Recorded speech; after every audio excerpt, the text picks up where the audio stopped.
mencerminkan, menyatakan kepada seisi dunia ini bahwa Yesus Kristus adalah juru selamat dunia. Terbukti pada hari ketiga dia bangkit dari kubur, menyatakan dia hidup. Dan yang lebih luar biasa kalau saudara baca Injil, saudara,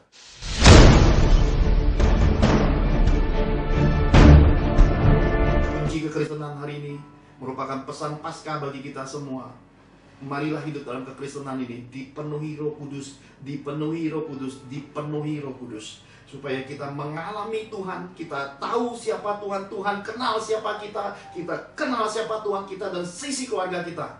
Hidup di dalam kebenaran firman yang sungguh murni, tulus. Dan ketika kita melayani, ketika kita memberkati orang-orang di luar sana, sesungguhnya kita telah memulainya di Yerusalem.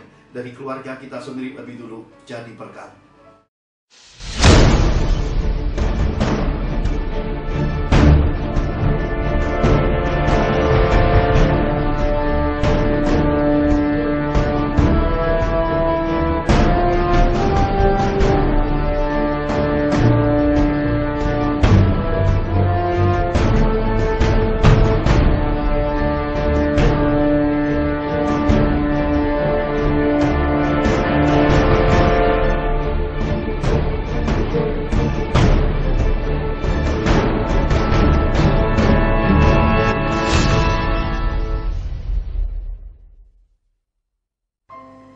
Dan kami mengundang Roh-Mu untuk datang, Roh kebangkitan Yesus untuk masuk dalam hidup kami, bertata dalam kehidupan setiap anak-anak-Mu, bertata dalam kehidupan keluarga kami. Sebab kami tahu di luar Engkau kami tidak dapat berbuat apa-apa. Di luar Engkau kami binasa.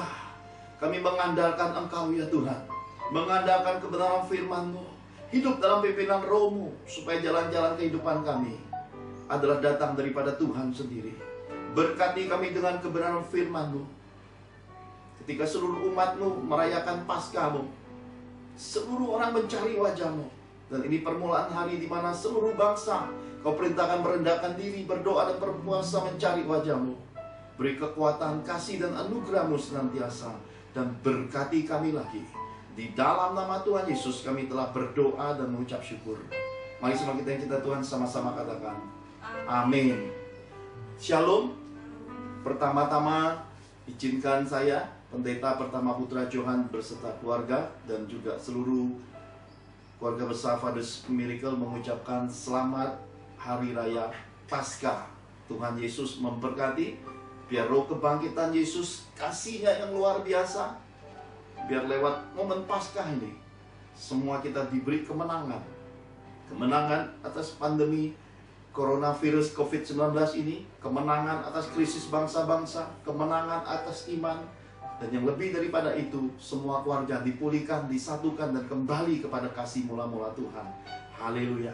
Nah saudara terkasih, saya percaya hari-hari ini kita belajar banyak sekali. Seakan-akan hari ini Roh Kudus sedang berhadapan dengan virus corona COVID-19 ini.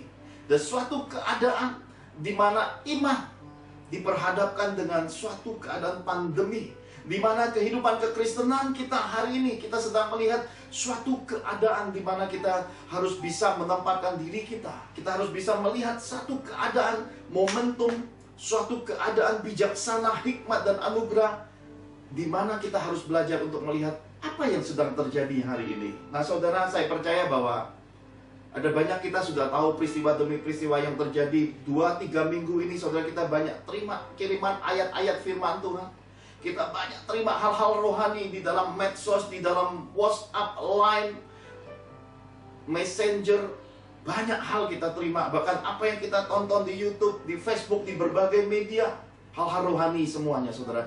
Ada yang menguatkan kita, ada yang membuat kita bingung, ada yang saling bertentangan. Semua kejadian sana sini. Bahkan hari ini saya mendapat sebuah kiriman video dari Amerika, saudara, di mana anak-anak Tuhan di sana masih melakukan kegiatan ibadah seperti biasa. Dan ketika diwawancara, jawabannya, nggak apa-apa, nggak ada masalah. Darah Yesus mengcover kami dan tidak ada masalah. Penyakit kena di mana-mana, tapi kami percaya bahwa kami tidak akan kena karena ada darah Yesus, ada pelindungan Yesus. Dan beberapa ayat firman Tuhan dikutip lagi di sana.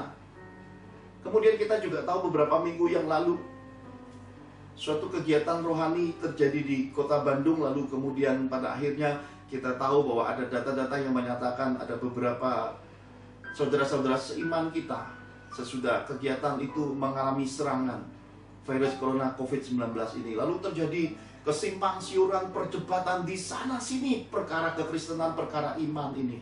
Nah saudara, saya mau bacakan ada suatu kutipan yang sangat menarik sebelum kita masuk ke dalaman pesan firman Tuhan. Ini seakan-akan terjadi seperti pada zaman Nabi Elia, ketika kekristenan hanya sebatas teori, ketika kekristenan hanya sebatas sejarah, ketika kekristenan itu tidak lagi menjadi suatu solusi jawaban, maka saat itu bencana kematian atas orang-orang percaya, dan orang-orang percaya tidak berdaya, orang-orang beriman menjadi lesu, dan saat itu Baal, penguasa dunia ini, menguasai keadaan Israel saat itu. Maka Tuhan memunculkan Nabi Elia. Saya mau kutip 2 ayat di dalam 1 Raja-Raja 18 ayat 21 sampai 22. Lalu Elia mendekati seluruh rakyat itu dan berkata, nah ini kuncinya saudara. Ketika segala sesuatu simpang siur, ketika keadaan tidak menentu lagi, ketika semua hal teori, segala doktrin, segala keadaan rohani kita rasakan bukan lagi jawaban, keadaan itu terjadi pada zaman Elia, saudara. Apa yang dibuat Elia? Lihat pesannya. Berapa lama lagi kamu berlaku timpang dan bercabang hati? Hari ini ketika Tuhan memerintahkan saya untuk mengajak seluruh bangsa, kaum, bahasa, suku untuk merendahkan diri, mencari wajah Tuhan, berdoa dan berpuasa. Ini suatu pelayanan rohani yang tidak populer. Sebuah ajakan roh yang belum tentu mau diresponi semua orang, karena puasa itu kan berat saudara ya. Kan lebih enak gebiar-gebiar saudara. Tetapi percayalah bahwa hari ini Tuhan sedang memperhadapkan kita sebagaimana yang dipesankannya lewat Nabi Elia. Kalau Tuhan itu Allah, ikutilah dia. Dan kalau Baal, ikutilah dia. Tetapi rakyat itu tidak menjawabnya sepatah kata pun. Nah hari ini sedikit respon untuk kita merendahkan diri, mencari wajah Tuhan, berdoa, berpuasa, berdoa, bersyafaat untuk bangsa, untuk keluarga, untuk bangsa-bangsa. Sedikit respon seperti zamannya Elia. Ini terjadi.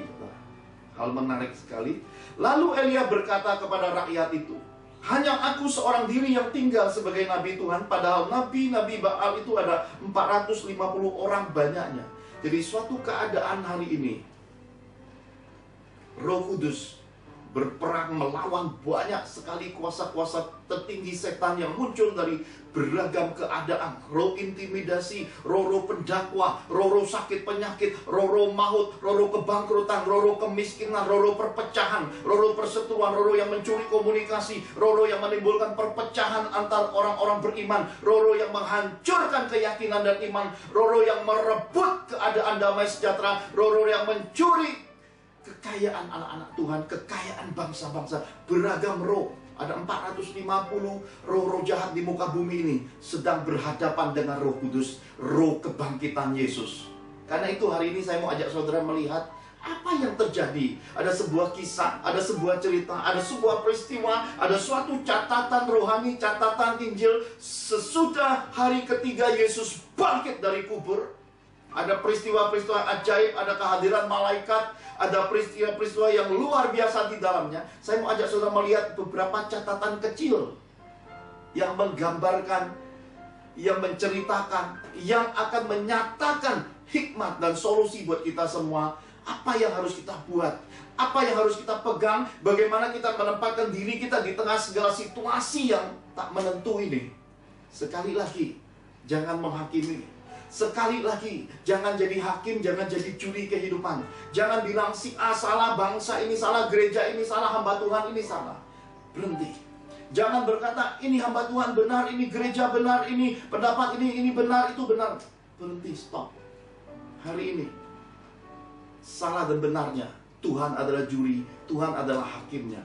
Dan bagian kita, fokus untuk memandang kepada Tuhan, fokus untuk melihat kehendaknya, menemukan kehendaknya, fokus pada firman-Nya. Raih kasih mula-mula Tuhan. Tempatkan roh Roh yang datang lewat roh kebangkitan Yesus ini untuk membimbing kita menemukan rema, menemukan jawaban, untuk membawa kita masuk pada kedalaman kasih-Nya. Hingga krisis pandemi virus corona COVID-19 ini berakhir, kita menjadi ciptaan baru. Kita dan sisi keluarga kita ditemukan ciptaan baru yang berkenan di hadapan Tuhan dan sesama, jadi berkat bagi seisi dunia ini. Mari bersama-sama kita buka suatu kebenaran firman di dalam Yohanes pasal 20 ayat 21 sampai 23 lebih dahulu.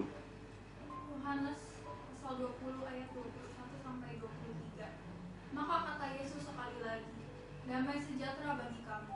Sama seperti Bapa mengutus aku, demikian juga sekarang aku mengutus kamu. Dan sesudah berkata demikian, ia menghembusi mereka dan berkata, terimalah Roh Kudus. Jikalau kamu mengampuni dosa orang, dosanya diampuni, dan jikalau kamu menyatakan dosa orang tetap ada, dosanya tetap ada. Amin.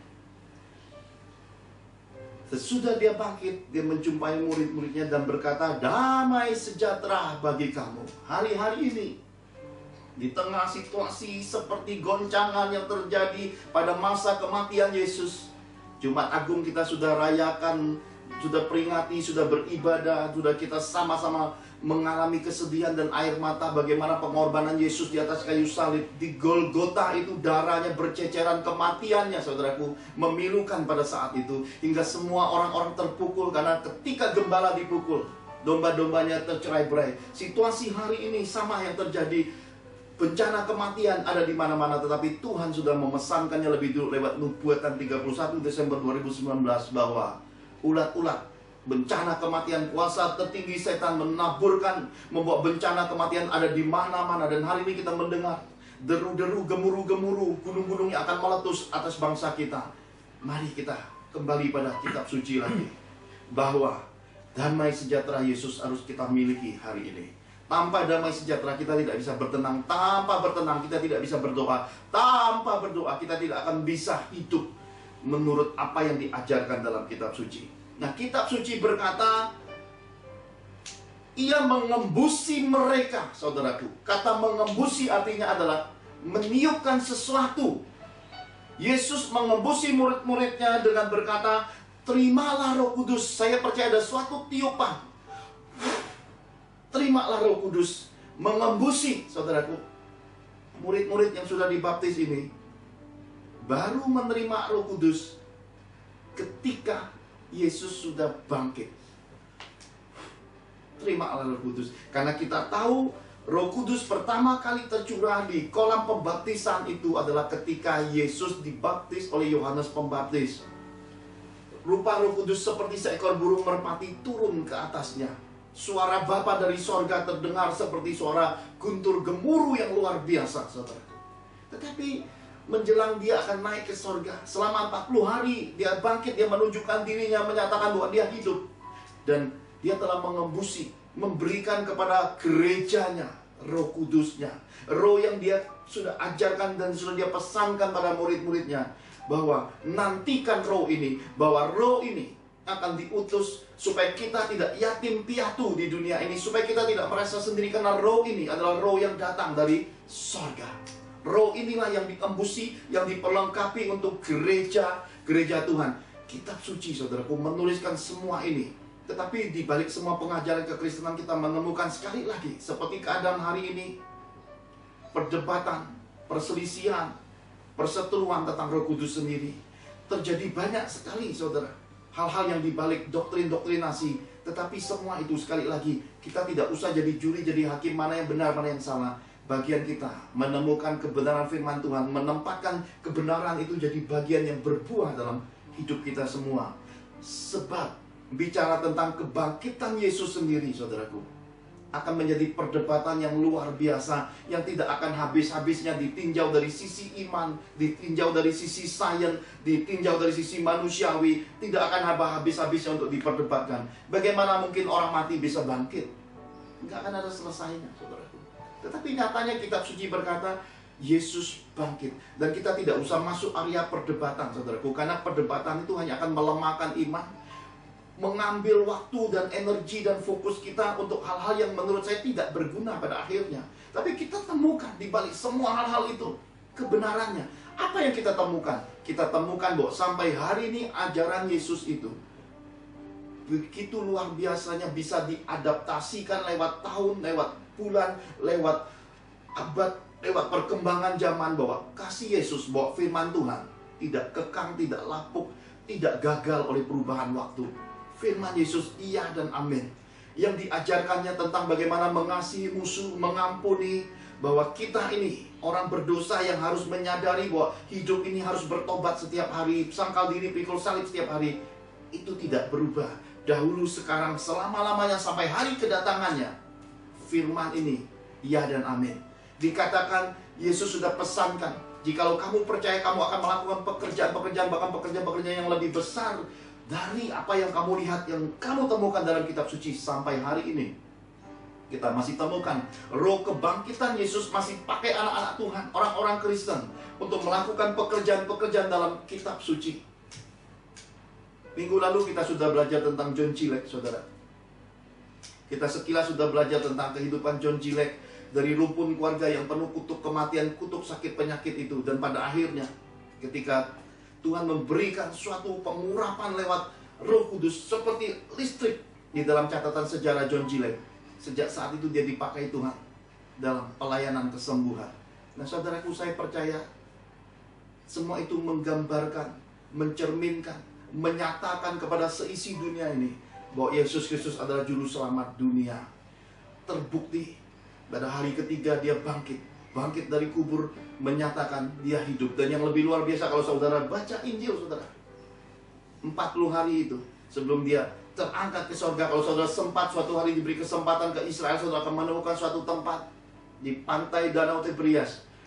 Dia memanggil murid-muridnya, sempat membakar ikan, saudaraku, memberi makan murid-muridnya, dan sempat makan ikan goreng, saudaraku. Berbahagialah anak-anak Tuhan yang doyan makan ikan. Ternyata Bapamu yang di sorga, ternyata sebelum naik ke sorga, doyan makan ikan. Diberkatilah orang-orang yang mengasihi Tuhan dalam kehidupan ini. Nah, saudara, saya percaya bahwa kita sudah diperlengkapi Roh Kudus. Tuhan sudah mengkaruniakan roh ini secara luar biasa. Tapi kita tidak boleh berhenti sampai titik punya Roh Kudus saja. Jangan berhenti hanya sebatas dibaptis, dan jangan berhenti sebatas hanya menjadi orang Kristen saja, saudaraku. Ada hal-hal yang luar biasa di dalam kitab suci harus kita gali, kita teliti, kita uji lagi, dan kita lihat, dan kita dalami, dan kemudian jadikan kehidupan kita sebagaimana yang kita sudah dapat di baliknya, saudaraku.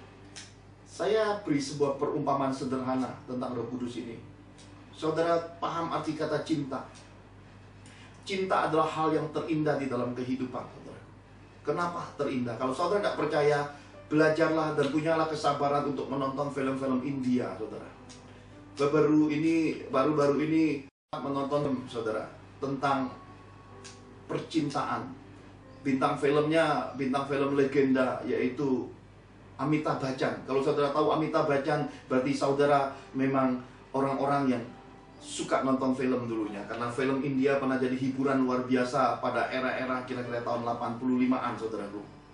Ketika bioskop masih marak, wah, film India. Karena saya ini digariskan keluarga itu, mama saya suka nonton. Jadi kalau mama nonton India, saya ikut nonton India, saudara. Kenapa? Nggak ngerti, tapi lama-lama jadi terbiasa nonton. Nah, di balik Amitabh Bachchan ini punya seorang anak diperankan oleh Salman Khan, saudara.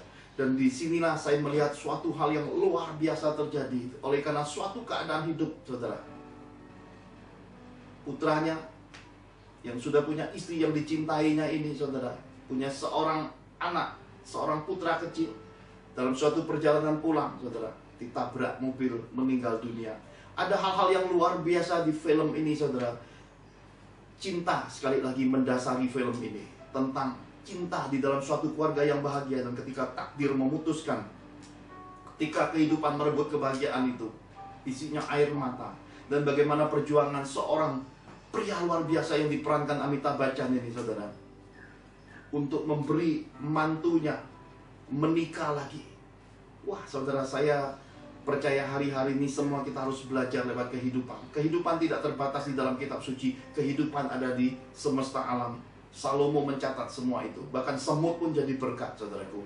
Belajarlah dalam kehidupan ini untuk punya hati yang selalu memiliki kedalaman kasih Tuhan. Sebab Yohanes Pembaptis berkata, Yesus harus semakin besar dan aku harus semakin kecil. Ketika Yesus semakin besar di dalam diri kita, keakuan kita akan semakin hilang. Kita memandang orang-orang tidak lagi untuk menghakimi, untuk berdebat, untuk berselisih paham, untuk berkata dia salah, atau untuk berkata ini itu. Kita akan punya belas kasihan. Cara memandang kita, cara kita melihat, cara kita menanggapi segala sesuatu dengan Yesus yang semakin besar akan jadi berbeda, saudaraku. Mata Yesus, telinga Yesus, hati Yesus akan mendasari kehidupan kekristenan kita ketika kita mengizinkan Roh memproses hidup kita, membuat Yesus semakin besar. Kita tidak lagi mengejar segala kenikmatan dunia, sibuk dalam percintaan yang sebenarnya bukan hak kita, sibuk memikirkan perkawinan yang sebenarnya kita tidak mengurusi perkawinan yang masih ada hingga hari ini.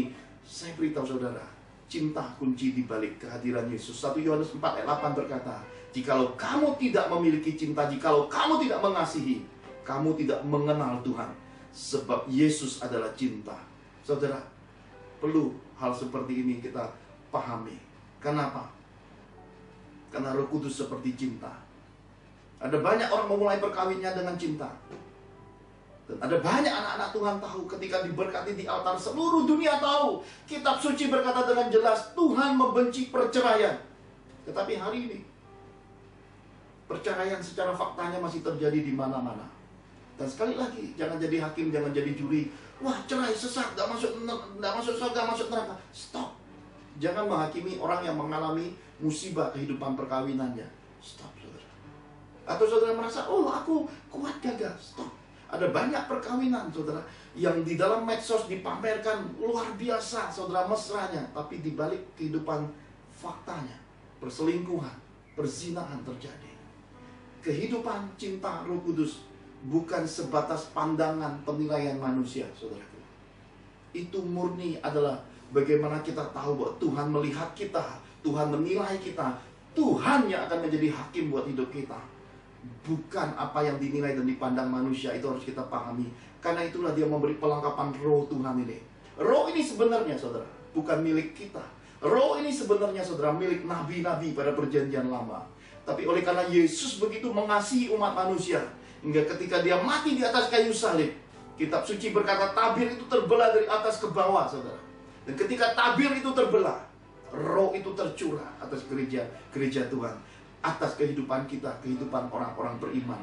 Roh yang menjadi milik hak prerogatif nabi-nabi itu diberikan buat semua orang, tetapi diberikan, saudara, sebagai karunia.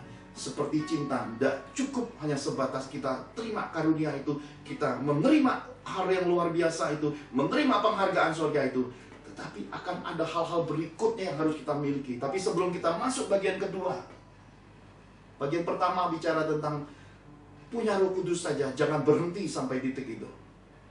Kenapa? Karena ada banyak orang punya cinta, memulai perkawinan dengan cinta, berakhir dengan perceraian, berakhir dengan persingkuhan, berakhir dengan keributan di persidangan, saudara. Ada kekeliruan di balik semua itu, saudara. Kita akan melihat bagian kedua nanti, tapi sebelumnya izinkan saya menunjukkan beberapa hal. Kalau saudara berhenti hanya sebatas memiliki Roh Kudus saja, saudara, saudara akan melihat sesuatu yang terjadi, yang diajarkan Tuhan. Bagaimanakah di hari kebangkitannya kitab suci menggambarkan murid-murid 3,5 tahun yang melihat Yesus yang dipakai luar biasa, dan ketika Roh itu sempat diimpartasikan sekilas kepada murid-murid, mereka bersuka cita, saudara, karena bisa mengusir setan, menyembuhkan orang sakit. Yesus berkata, jangan bersuka cita untuk hal-hal seperti itu. Kenapa? Karena semua itu Tuhan bisa pakai manusia manapun.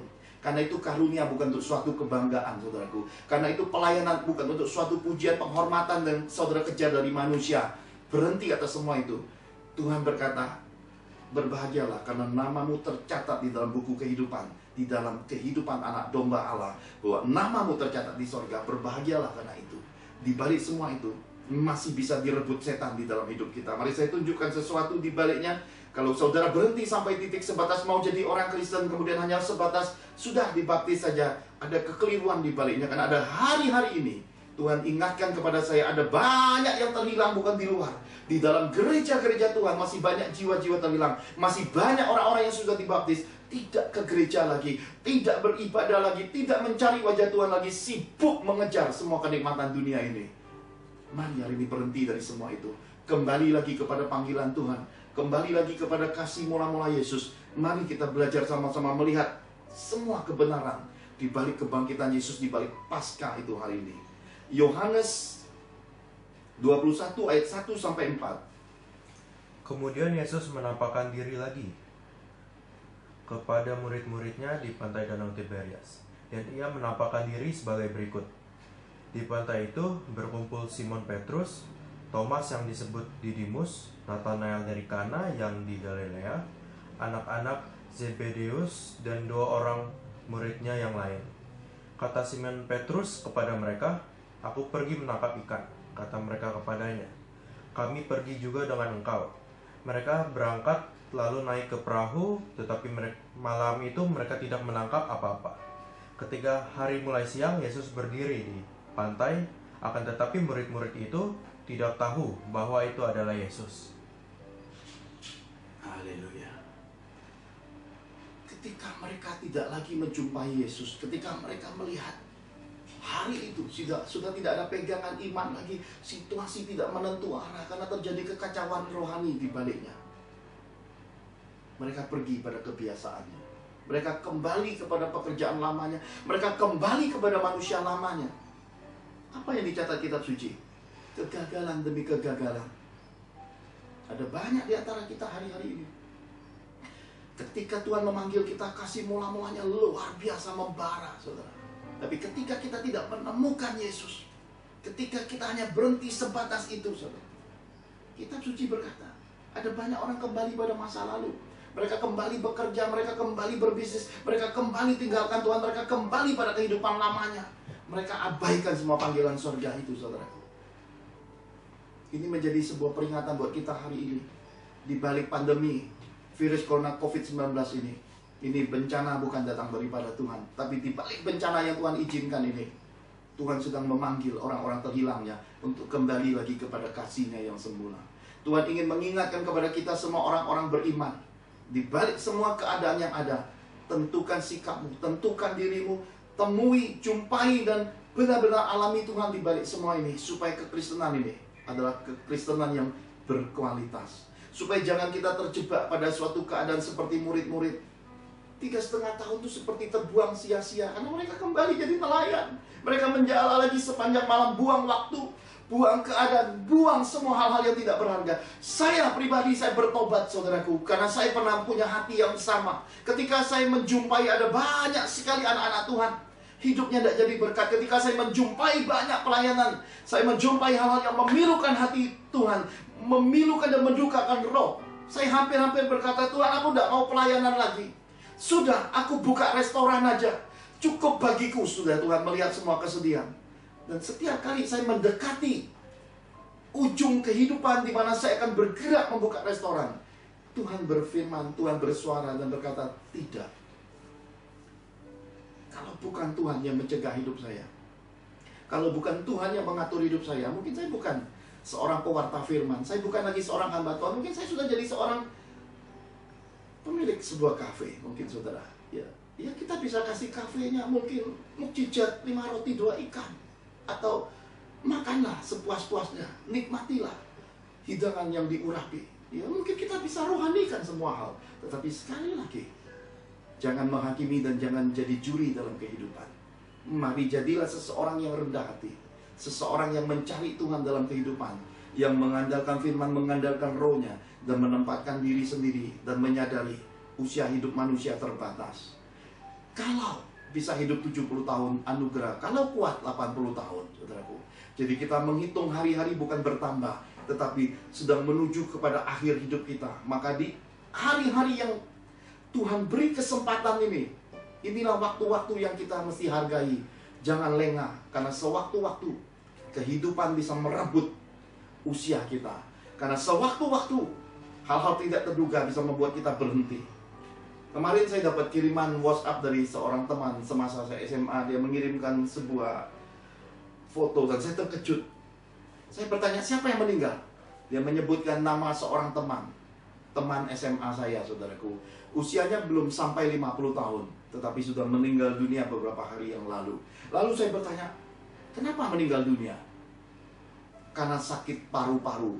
Semua kita, saya yakin ketika mendengar ada seseorang meninggal karena sakit paru-paru, langsung berkata, wah, kena virus corona COVID-19 ya.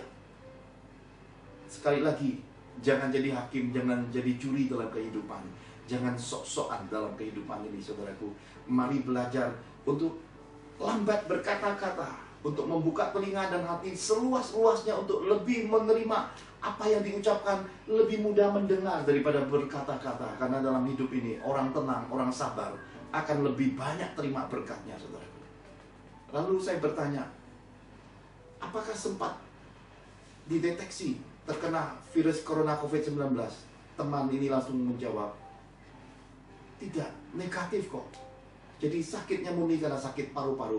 Yang membuat saya bingung adalah teman semasa SMA ini terkenal suka main badminton. Bukan seorang perokok, bukan seorang pemabuk, bukan seorang penjudi. Hidupnya murni, bersih, keluarganya sehat. Saya sempat bertemu 1-2 kali, sudah melihat istri anak-anaknya. Orang-orang benar. Kok bisa umurnya pendek, tidak sampai 50 tahun? Kenapa? Ini misteri. Semua kita menjadi sebuah peringatan bagi kita. Tinggalkan yang lalu. Hari ini tentukan komitmen baru di dalam Tuhan. Mari pakai hari-hari dan kesempatan yang berharga dari Tuhan ini untuk hidup melakukan firman, untuk hidup menjumpai Tuhan, untuk hidup mengalami Tuhan, untuk hidup jadi berkat, untuk hidup bahagia, saudaraku. Karena hari-hari ini segala sesuatu bisa terjadi. Dan ketika murid-murid semalam-malaman didera kegagalan, keletihan, keputusasaan, mungkin ada banyak hal yang pahit yang mulai tersimpan di dalam hati, kekecewaan yang luar biasa. Mari kita lihat sambungannya di dalam Yohanes 21 ayat 4-7, saudaraku. Yohanes 21 ayat 4-7.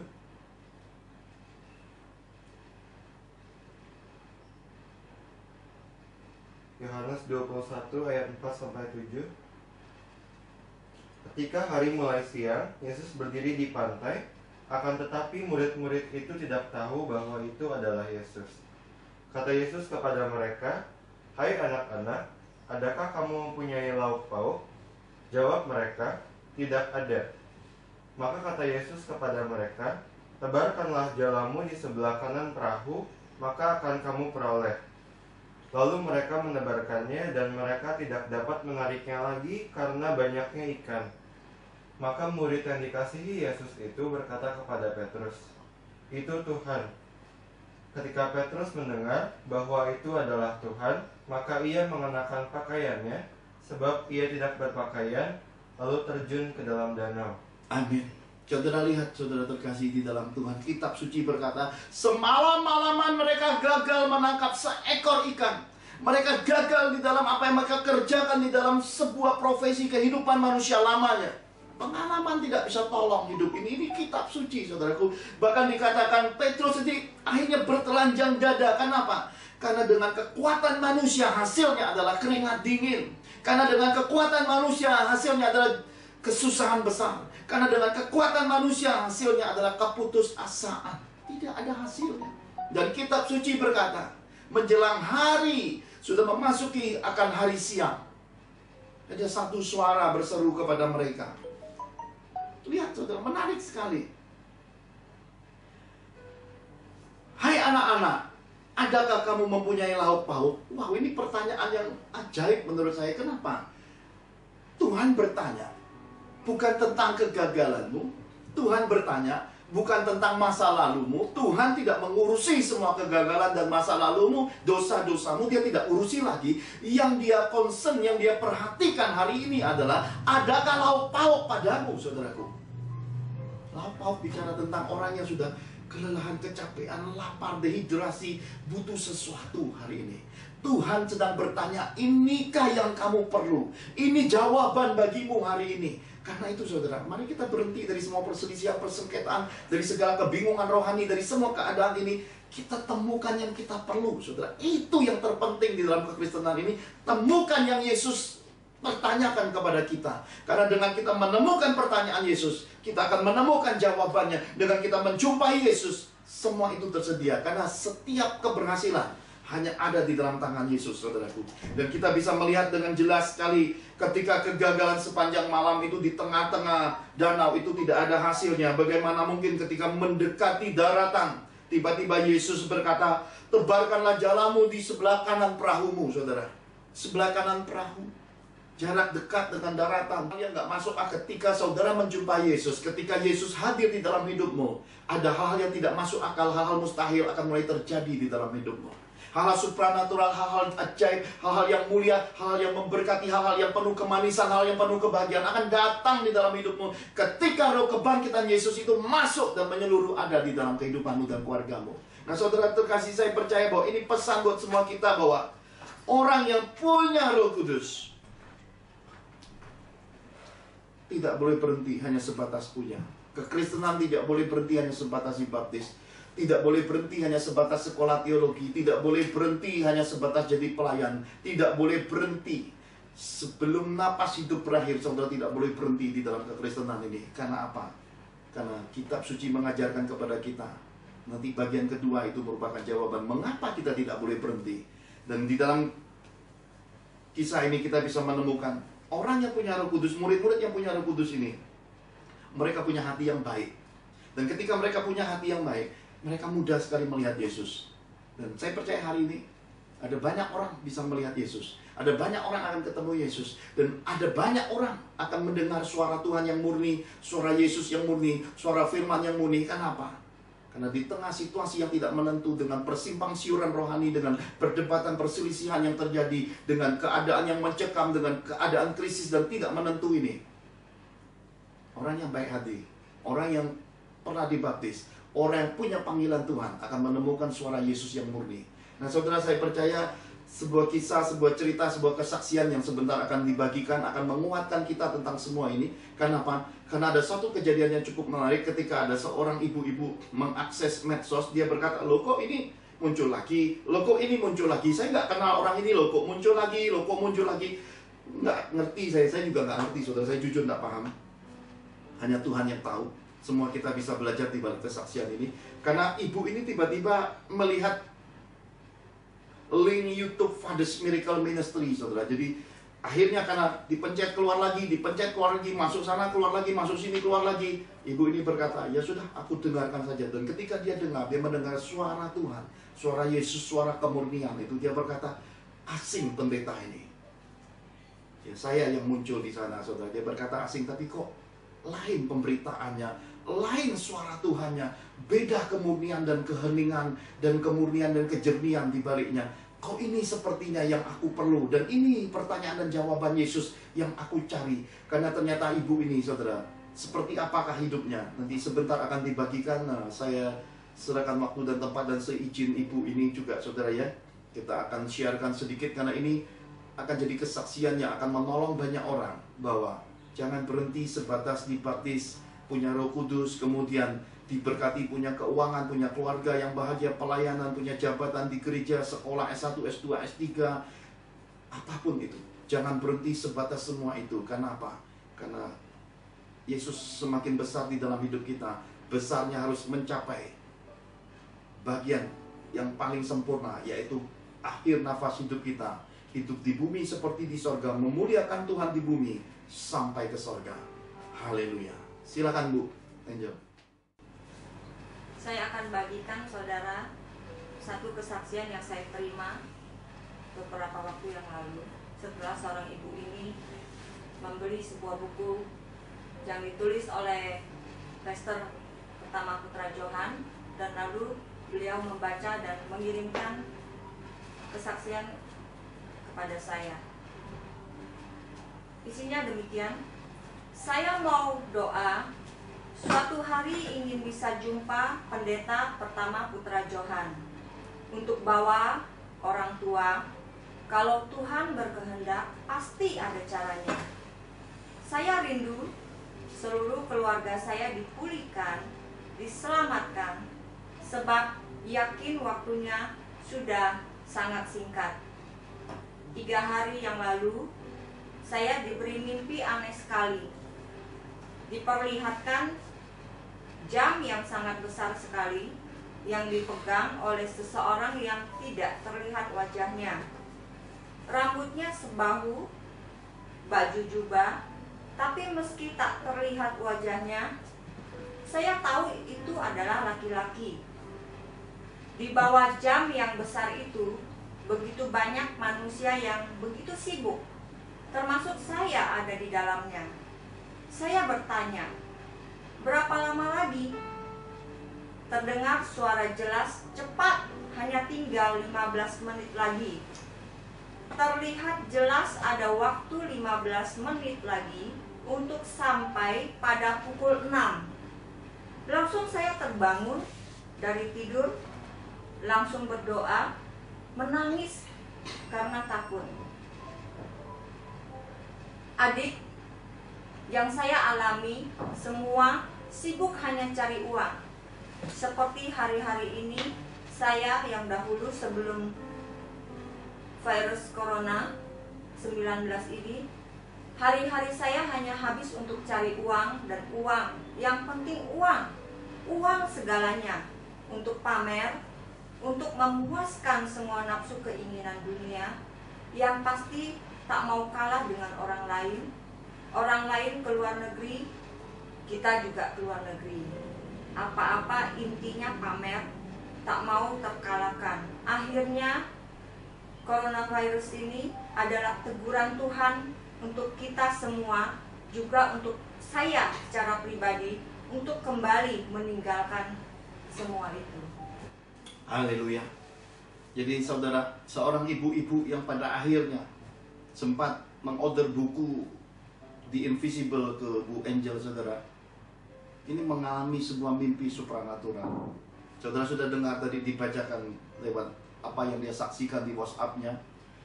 Ada satu jam yang sangat besar dipegang oleh satu sosok, satu kepribadian yang berjubah dan katanya rambutnya sebahu, saudara. Dan dia berkata jelas itu sepertinya laki-laki, dan di bawah jam itu banyak sekali manusia. Dia berkata, saya ada di antara mereka. Dan ketika dia tanya berapa lama lagi, ternyata jam itu menunjukkan jam 5 sore lewat 45 menit. Sisa 15 menit lagi dikatakan pria berjubah yang rambutnya sebahu itu. Saya tidak paham inikah yang diartikan malaikat ataukah justru anak manusia, yaitu roh kebangkitan Yesus yang muncul di balik mimpi ini. 15 menit, saudara, sisa waktu yang ada. Saya coba tangkap dan saya berdoa untuk apa yang disampaikan oleh mimpi ibu ini, saudara. Karena kita tahu ibu ini sudah menyatakan sebuah panggilan Tuhan untuk bertobat. Dia menemukan jawaban Tuhan bahwa hari-harinya ternyata dia buang sia-sia, hanya untuk cari uang, untuk pamer, kemudian hidup dalam gengsi. Dan hari ini oleh pandemi virus corona COVID-19 ini dia menyadari bahwa semua itu salah, saudaraku. Dan itu kekeliruan hidup. Dia berkata, masih ada waktu kah? Masih ada kesempatan kah kalau aku bertobat berbalik kepada Tuhan? Nah, saudara dengar baik-baik. Saya coba bertanya-tanya kepada Roh Kudus tentang pemahamannya. Lalu tiba-tiba satu suara yang agung, yang indah itu berkata di dalam 2 Petrus 3 ayat 8. Akan tetapi saudara-saudaraku yang kekasih, yang satu ini tidak boleh kamu lupakan, yaitu bahwa di hadapan Tuhan, satu hari sama seperti 1000 tahun, dan 1000 tahun sama seperti satu hari. Di dalam 2 Petrus 3 ayat 8 ini, ada sebuah pemahaman dari Rasul Petrus tentang hari alam roh dengan hari duniawi kita, saudara. Saya coba hitung apa yang dinyatakan Roh Kudus ini. Akhirnya 15 menit di alam roh di dalam mimpi ibu ini, saya temukan ada sisa waktu 10 tahun lagi, saudara. Tuhan memberi kesempatan bagi anak-anaknya yang terhilang selama ini dari panggilan kasih mula-mula, yang hidup sesuka-sukanya, yang hidup bergelora dan penuh dengan pencurian, dosa, kemunafikan, kebohongan, menyakiti banyak orang, hidup hanya untuk mencari keuntungan, keegoisan, hidup sekarep dewe. 10 tahun lamanya. Semua orang yang beriman, semua orang yang mencari Tuhan dalam masa 10 tahun ini, seperti yang dipesankan Tuhan, Selagi siang aku bekerja sebab Bapakku bekerja. Dan ada waktunya sudah malam, orang tidak lagi bisa bekerja. Karena itu hasilkanlah buah menurut talenta yang Tuhan beri di dalam hidupmu. Jangan ditanam di dalam tanah. Satu talenta yang ditanam di dalam tanah, itu adalah Roh Kudus yang saudara tanam. Roh yang telah membangkitkan Yesus itu jangan ditanam di dalam tanah. Jangan sia-siakan apa yang diinvestasikan Tuhan Yesus di dalam hidupmu, saudaraku. Ini Tuhan pesankan. 15 menit di dalam mimpi itu adalah 10 tahun di dalam kehidupan duniawi kita.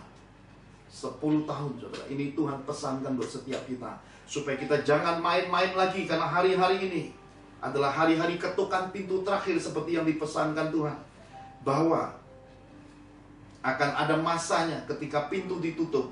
Segala sesuatu sudah terlambat, saudaraku. Maka saya percaya bahwa hari ini kita mau belajar bagian kedua yang menjadi jawaban. Mengapa punya Roh Kudus, dibaptis, punya segala sesuatu, jangan berhenti sampai titik itu saja. Jangan berpuas diri, jangan hidup di dalam kenyamanan yang membuat engkau lupa akan segala panggilan dan kasih mula-mula Tuhan. Jangan menikmati semua hasil penimbunan, harta lengat dan berkarat. Jangan curi kemuliaan Tuhan. Jangan kejar puji-pujian manusia. Jangan pelayanan hanya untuk dipuji-puji manusia. Jangan hidup hanya untuk sebatas ukuran manusia semata. Tetapi segala sesuatu, padankan kitab suci, padankan pimpinan Tuhan, padankan menurut kehendak Bapa Surgawi, dan padankan menurut pengaturan Roh Kudus di dalam hidup kita. Di dalam bagian kedua ini kita akan melihat lebih dulu di dalam Matius 25 ayat 1 sampai yang keempat. Matius 25 ayat 1 sampai 4. Pada waktu itu hal kerajaan sorga seumpama 10 gadis yang mengambil pelitanya dan pergi menyongsong mempelai laki-laki. 5 diantaranya bodoh dan 5 bijaksana. Gadis-gadis yang bodoh itu membawa pelitanya, tetapi tidak membawa minyak. Sedangkan gadis-gadis yang bijaksana itu membawa pelitanya dan juga minyak dalam buli-buli mereka. Amin. Saudara, saya tidak baca lengkap karena saya hanya kutip beberapa ayat di balik Matius 25 ayat 1 sampai 4 ini. Kenapa? Karena saya ingin saudara baca lengkap di rumah untuk supaya saudara memahami semua apa yang disampaikan remah Roh Kudus ini, saudara. Ada 5 bodoh, ada 5 gadis bodoh, ada 5 gadis bijaksana, saudara. Semuanya punya pelita, saudara. Ini kitab suci berkata semuanya membawa pelita. Tetapi yang bodoh tidak membawa pundi-pundi minyak, saudara. Yang bodoh tidak membawa persiapan. Yang bodoh tidak memiliki cadangan minyak. Dan saudara tahu kitab suci berpesan kepada setiap kita. Tuhan Yesus pesankan kepada setiap kita tentang kedatangan Yesus kedua kali. Tidak seorang pun yang tahu. Hanya Bapa sendiri yang tahu. Malaikat tidak tahu, hamba-hamba Tuhan tidak tahu, nabi-nabi tidak tahu, semua tidak tahu. Hanya Bapa di sorga yang tahu. Karena kedatangan Yesus kedua kali itu seperti pencuri.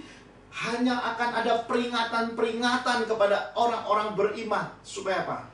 Supaya hari pencuri, supaya hari Tuhan itu sebelum datang kita sudah siap sedia. Karena nanti pada waktunya ada 2 orang di ladang, 1 ditinggal, 1 diangkat. Ada 2 orang di pembaringan, 1 ditinggal, 1 diangkat. Artinya akan ada yang siap, ada orang yang tidak siap. Yang siap akan rapture bersama dengan materai Roh Kudusnya. Karena itu saudara, yang terpenting dari yang kita pelajari di dalam Matius 25 ayat 1 sampai 4 ini. Sesudah kita dibaptis, sesudah kita dikaruniakan Roh Kudus, mari teruslah hidup dipenuhi Roh Kudus. Dipenuhi itu bicara berulang-ulang. Terus-menerus diproses, diajar, dibentuk, disempurnakan. Bukan sebatas dipanggil, bukan sebatas untuk kita diproses saja, tapi kita juga harus mencapai titik setia bersama Tuhan. Sebab orang-orang yang masuk dalam kerajaan sorga nanti adalah orang-orang yang setia. Karena Yesus kita dipanggil adalah Tuhan yang setia. Saya percaya ini suatu peringatan buat setiap kita untuk tidak main-main lagi hari-hari ini. Jangan menganggap sepi bahwa di dalam kekristenan ini kekudusan bisa dicampur dengan kekotoran, saudara. Karena satu titik kekotoran bisa menghancurkan semua kekudusan itu. Stop. Jangan menghakimi, jangan jadi juri dalam kehidupan lagi. Stop. Belajarlah untuk melihat diri sendiri di hadapan Tuhan, di hadapan kehidupan ini. Apakah engkau sudah siap hari ini? Kita tahu bahwa peringatan terbesar adalah tentang penyesatan di akhir zaman. Bukan orang yang berkarunia, bukan orang yang berseru-seru, bukan orang yang terus menyebut-nyebut nama Tuhan yang masuk kerajaan sorga, tetapi orang yang melakukan kehendak Bapa surgawi. Ini bicara tentang banyak orang memulai perjalanan kekristenan ini dengan roh, pada akhirnya tersesat. Mereka akhirnya hidup dan berakhir dengan kedagingannya, hidup kembali manusia lamanya di dalam kekotoran hidup mereka. Saya bersyukur, saudara. Kenapa? Karena Tuhan yang luar biasa ini sesudah mengembusi murid-muridnya, ketika murid-murid buat salah lagi, dia masih berbalik menjumpai murid-murid ini. Saya bersyukur punya Tuhan yang panjang sabar ini, saudara. Saya bersyukur punya juru selamat yang kasihnya luar biasa ini, saudara. Kenapa? Sangat terbukti. Karena itu hari ini mari kita belajar melihat. Yesus pernah pesankan ada 4 sisi kehidupan kekristenan lewat perumpamaan penabur, saudara. Saya coba bagikan buat saudara untuk kita melihat siapakah kita hari ini. Di dalam Matius 13, saudara nanti baca di rumah saudara masing-masing, di dalam apa yang saudara temukan, saudara buka dalam kitab sucimu. Matius 13, saudara akan menemukan 4 bidang kekristenan, 4 sisi, 4 area, 4 momen, 4 pilihan di dalam kekristenan ini. Yang pertama, Kristen jalanan. Saya memberi nama Kristen jalanan. Kenapa? Karena ada banyak orang-orang Kristen hidupnya tercuri oleh setan. Apapun dicuri setan, saudara. Kebahagiaan, keuangan, keluarga, masa depan dicuri setan. Seakan-akan mereka Kristen. Bahkan banyak di antara mereka lahirnya sudah lahir sebagai orang Kristen, dalam kandungan sudah sebagai orang Kristen. Menjelang akhir hidupnya baru menyadari bahwa dia harusnya menjadi anak Tuhan yang sesungguhnya. Tetapi perjalanan hidupnya tercuri. Ada banyak orang juga di dalam hidup ini, hidupnya tercuri hancur-hancuran menjelang akhir hidupnya. Ini bersyukur dan berkasih karunia. Menjelang akhir hidupnya baru menerima Yesus sebagai Tuhan dan Juru Selamat. Seperti penjahat di kanan salib Yesus dapat anugerah, saudaraku. Tetapi sekali lagi, ini Kristen jalanan. Yang kedua, Kristen batu. Ada banyak orang Kristen rajin, saleh, takut, tapi sebatas masuk kuping kiri, belum nyampai untuk jatuh lagi ke bawah. Masuk kuping kiri, keluar lagi kuping kanan. Semua hal di dalam hidupnya yang dia kejar, yang dia kutip hanya untuk membenarkan dirinya, yang membuat dia merasa enak di area itu, dia merasa dia nyaman, dia hanya kutip-kutip ayat yang menguntungkan dirinya. Apa yang menyenangkan telinganya, apa yang enak dilihat, itu yang dia anggap benar. Teguran, dia tidak mau terima. Peringatan, oh jauh-jauh. Masalah bicara tentang pengajaran pertobatan nanti dulu. Yang profetik nggak usah deh, nggak usah. Jangan. Jadi dia hanya mencari yang enak-enak aja, saudara. Ini Kristen batu, tidak berakar. Hidupnya, saudara, dia sadar salah, tapi dia tidak punya kekuatan untuk keluar di balik semua kesalahan dan dosa itu. Akhirnya hati nuraninya kandas. Ini seperti keadaan Lot. Hidup di dalam hati nurani yang kandas. Kristen batu. Yang ketiga, Kristen semak belukar.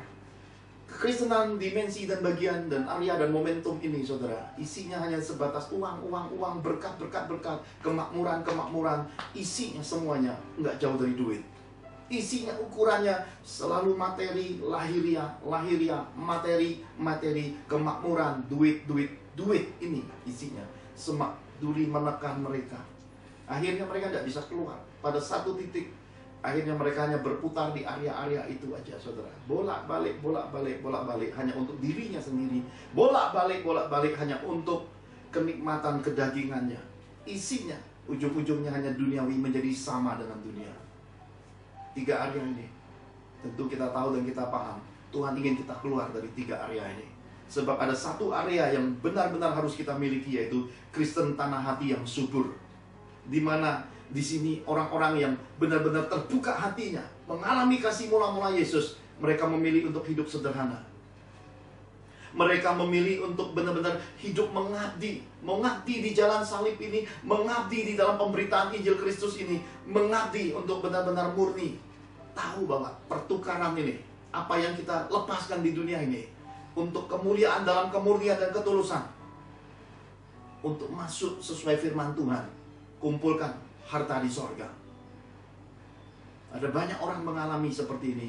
Ternyata kekristenan ini pada akhirnya kita hanya menemukan 25% saja yang sungguh-sungguh di dalam kehidupan ini.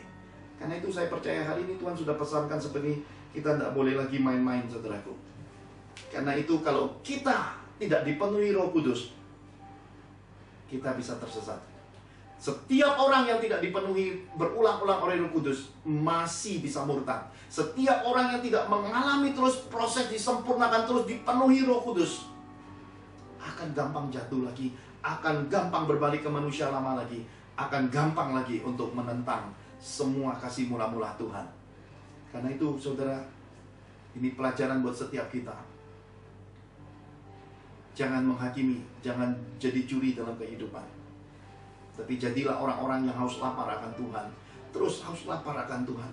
Saudara, ketika saudara melihat ada sekelompok orang Kristen yang kejar Tuhan yang luar biasa, mereka terus haus lapar akan Roh Kudus, haus akan gelombang luar biasa, pengurapan, firman, haus lapar luar biasa. Saudara jangan menghakimi mereka. Kenapa?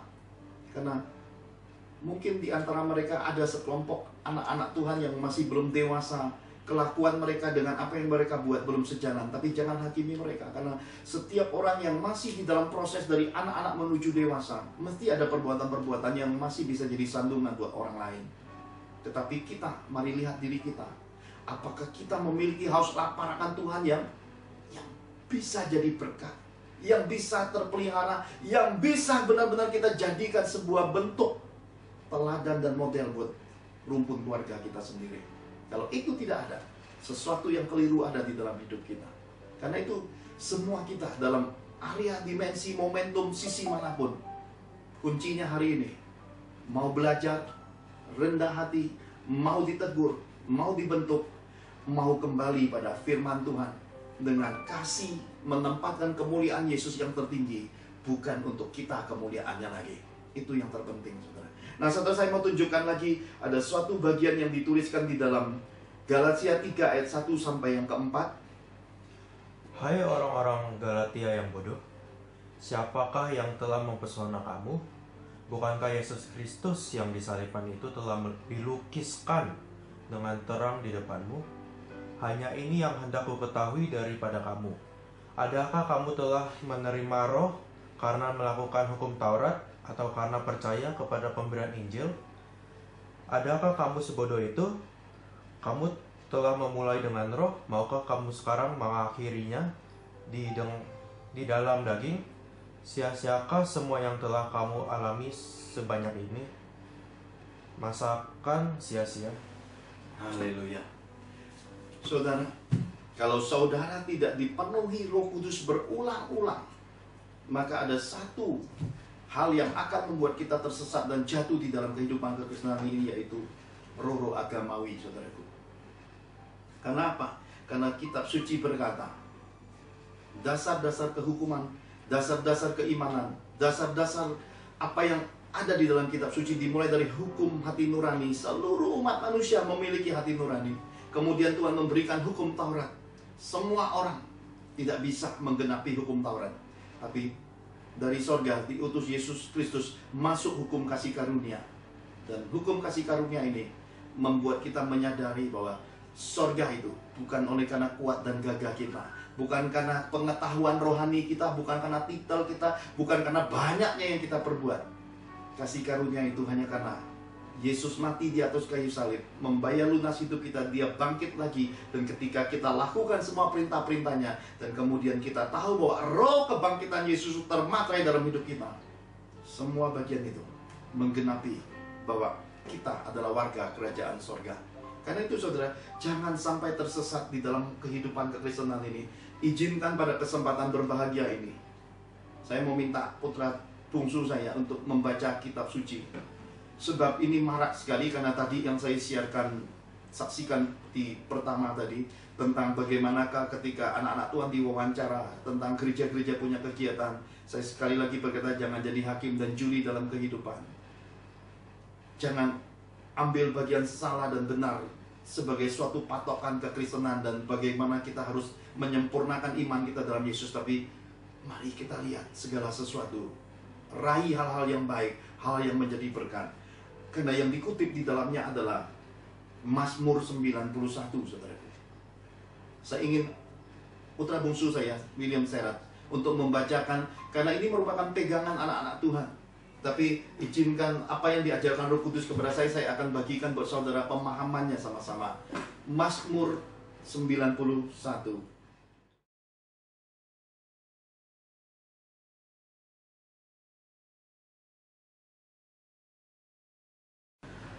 Orang yang duduk dalam lindungan yang maha tinggi dan bermalam dalam naungan yang maha kuasa akan berkata kepada Tuhan, tempat perlindunganku dan kubu pertahananku, Allahku yang kupercayai. Sungguh dialah yang akan melepaskan engkau dari jerat penangkap burung, dari penyakit sampar yang busuk. Dengan kepaknya ia akan melindungi engkau. Di bawah sayapnya engkau akan berlindung, kesetiaannya ialah perisai bagi pagar tembok. Engkau tak usah takut terhadap kedahsyatan malam, terhadap panah yang terbang di waktu siang, terhadap penyakit sampar yang berjalan di dalam gelap, terhadap penyakit menular yang mengamuk di waktu petang. Walau 1.000 orang rebah di sisimu dan 10.000 di sebelah kananmu, tetapi itu tidak akan menimpamu. Engkau hanya menontonnya dengan matamu sendiri dan melihat pembalasan terhadap orang-orang fasik. Sebab Tuhan ialah tempat perlindunganmu, yang maha tinggi telah kau buat tempat perteduhanmu. Malapetaka tidak akan menimpa kamu, dan tulah tidak akan mendekat kepada kemahmu. Sebab malaikat-malaikatnya akan diperintahkannya kepadamu untuk menjaga engkau di segala jalanmu.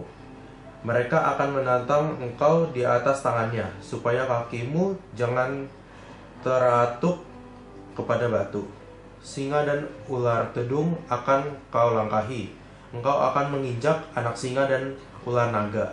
Sungguh hatinya melekat kepadaku, maka aku akan meluputkannya. Aku akan membentenginya, sebab ia mengenal namaku. Bila ia berseru kepadaku, aku akan menjawab. Aku akan menyertai dia dalam kesesakan. Aku akan meluputkannya dan memuliakannya. Dengan panjang umur akan ku kenyangkan dia, dan akan ku pelihara kepadanya keselamatan daripadaku. Amin. Semua kita dipelengkapi hamba-hamba Tuhan. Semua kita mengutip ayat Mazmur 91 ini. Logos yang semua orang tahu, semua orang bisa baca, semua orang bisa pegang. Tetapi itu tidak cukup. Sekali lagi, sebagaimana Tuhan berkata, dikaruniakan Roh Kudus, punya cinta saja dalam berkeluarga tidak cukup. Sebagaimana kita diberi logos saja tidak cukup. Kenapa? Karena seringkali kita mengabaikan bagian yang melengkapi di baliknya. Kalau saudara mundur satu pasal di dalam Mazmur 90, saudara akan menemukan pasal di mana pasal Mazmur 90 ayat 1 berkata, doa Musa, abdi Allah. Ini sebuah kutipan di balik semua yang kita tahu tadi. Ada tentang bagaimana Tuhan menjamin anak-anaknya melewati penyakit. Ada tentang pelayanan malaikat, ada tentang jaminan tidak akan kelaparan, akan bicara tentang bahwa dalam situasi keadaan di air, di api, apapun aman bersama Tuhan. Sebab ada pelindungan dari Yang Maha Kudus. Tetapi kita sering mengabaikan di baliknya. Kenapa? Karena Musa yang menyatakan semua itu adalah satu pribadi yang dipenuhi Roh Kudus. Satu pribadi yang berulang-ulang dipenuhi Roh Kudus. Bahkan kitab suci, kita semua paham bahwa ketika Tuhan memindahkan, mengimpartasikan Roh Kudus yang di dalam Musa kepada 70 tua-tua. 70 tua-tua meskipun tidak hadir di kemah pertemuan, mereka kepenuhan Kitab suci mengajarkan tentang kepenuhan Roh Kudus dan menyatakan tentang kepenuhan Roh Kudus. Kalau saudara terima mentah-mentah Mazmur 91 ini, kemudian saudara terapkan Logos ini menjadi apa yang dianggap sesumbar rohani, sembarang rohani, saudara meleta rohani, maka saudara hati-hati. Jangan sampai hidupmu nggak panjang umur, saudara. Tapi kalau saudara terima kepenuhan rohnya dan ternyata Mazmur 91 ini yang memberikan engkau pernyataan rema, ini adalah Roh Kudusnya, saudara aman, saudara boleh berjalan. Karena semua itu menjadi rema. Karena itu hari ini, mari jangan jadi Kristen ikut-ikutan, saudara. Tapi jadilah satu pribadi Kristen yang dipenuhi Roh Kudus, yang mengalami Tuhan, yang kenal Tuhan, mendengar suaranya, dan punya pengalaman pribadi di dalam dia. Dan saudara tahu bahwa dalam hidupmu ada talenta, ada karunia Tuhan yang diinvestasikan, yang bisa engkau pakai. Saya diberi kepercayaan melayani di dalam kesembuhan, saudara. Bahkan istri saya meninggal dunia oleh serangan kanker getah bening. 1,5 tahun kemudian, saya melayani seorang wanita Kristen Protestan, aliran Protestan, denominasi Protestan, dengan penyakit yang sama. Seorang wanita yang kerja di laboratorium, suaminya kerja di rumah sakit, sudah ada bukti-bukti bahwa ibu ini kena sakit kanker getah bening. Saya menumpangkan tangan atas ibu ini. Dalam tempo 2 minggu penyakitnya hilang lenyap. Semua benjolan kanker getah beningnya hilang lenyap.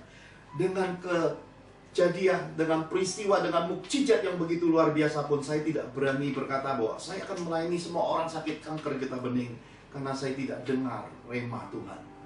Tetapi saya sampai hari ini, saudara, hanya tahu satu hal: segala sesuatu dari Yesus, untuk Yesus, memuliakan Yesus. Sebab dari Alfa hingga Omeganya, semuanya harus dialiri melalui kuasa rohnya. Dari awal hingga akhirnya harus benar-benar isinya Yesus di atas segala-galanya, saudara. Karena itu saya hanya ingin sampaikan pesan dengan penuh kasih kepada saudara-saudara seiman. Marilah bijaksana hari-hari ini. Saya sendiri sudah pesankan, taati pemerintah Republik Indonesia. Apapun kebijakan pemerintah, pemerintah datang dari Tuhan. Belajar bijaksana, belajar berhikmat. Kalau Tuhan memang taruh engkau dengan kekuatan penuh, dengan engkau tahu bukti dan sungguh-sungguh itu datang dari Tuhan, praktekkan dan nyatakan semua kuasa kemuliaan itu. Kalau tidak, saudara, saudara tidak usah terpancing dengan berbagai pernyataan, karena hidup ini bukan hidup karena perintah orang-orang rohani, karena hidup ini bukan karena tantangan orang-orang rohani, karena hidup ini bukan untuk coba-coba di dalam kehidupan rohani, dan hidup ini tidak untuk jual beli, saudara. Hidup ini anugerah semata di dalam Yesus. Apa yang kita dengar, apa yang kita lihat, itu semua yang kita kerjakan di dalam kekristenan ini, saudara. Dan sebagai bagian terakhir penutup, saudara, kebenaran firman yang dinyatakan di dalam sebuah keadaan peristiwa yang sangat ajaib itu, saudara, di dalam Kisah Para Rasul 2 ayat 1 dan 4. Kita akan selesai pada bagian ini. Kisah Para Rasul 2 ayat 1 sampai yang keempat. Demikian firman Tuhan. Ketika tiba hari Pentakosta, semua orang percaya berkumpul di satu tempat. Tiba-tiba turunlah dari langit suatu bunyi seperti tiupan angin keras yang memenuhi seluruh rumah di mana mereka duduk. Dan tampaklah kepada mereka lidah-lidah seperti nyala api yang bertebaran dan hinggap pada mereka masing-masing. Maka penuhlah mereka dengan Roh Kudus, lalu mereka mulai berkata-kata dalam bahasa-bahasa lain, seperti yang diberikan oleh Roh itu kepada mereka untuk mengatakannya. Amin. Amin. Inilah gereja.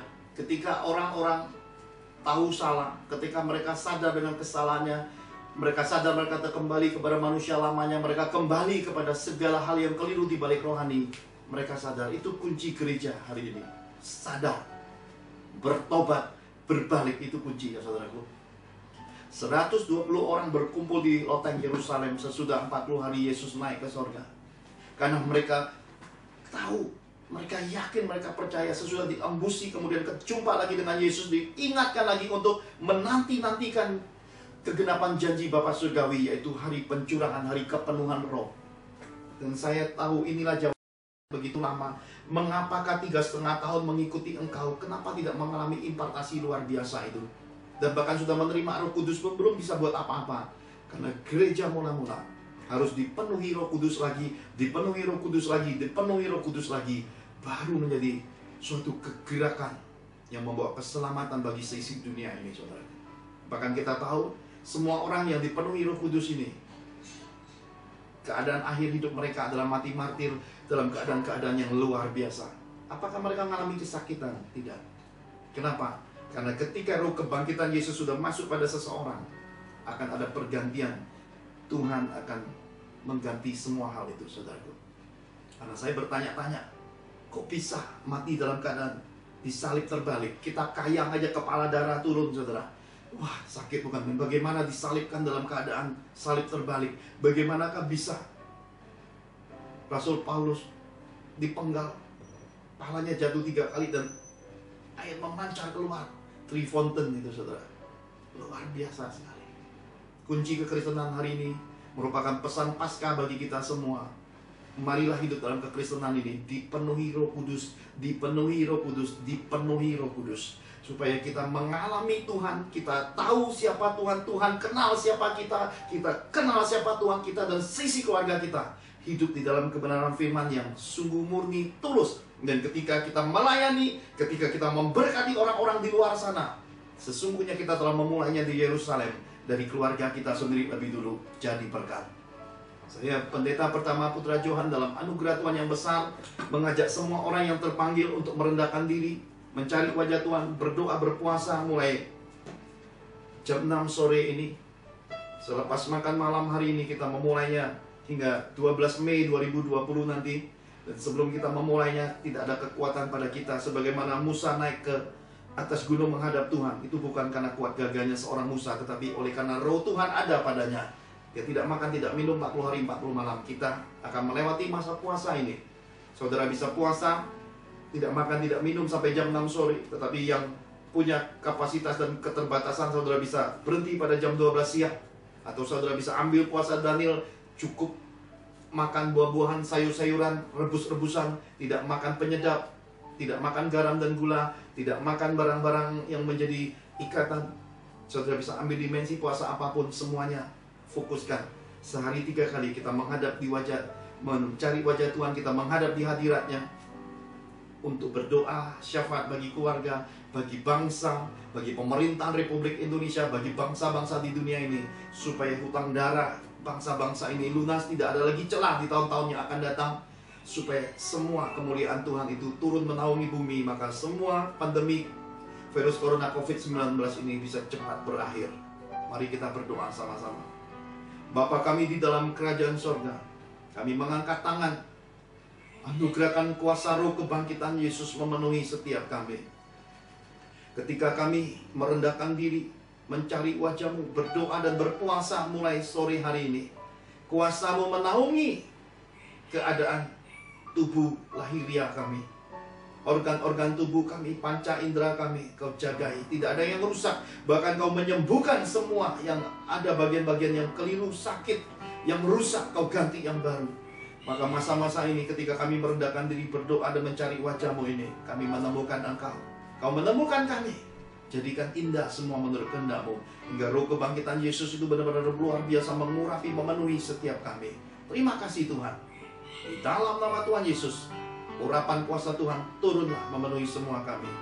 Belas kasih Tuhan, penyertaan Tuhan oleh kuasa Roh Kudusnya di dalam nama Tuhan Yesus memenuhi kami semua. Dalam nama Tuhan Yesus, haleluya. Sebabnya hidup, ada hari esok. Sebabnya hidup, ku tak gentar.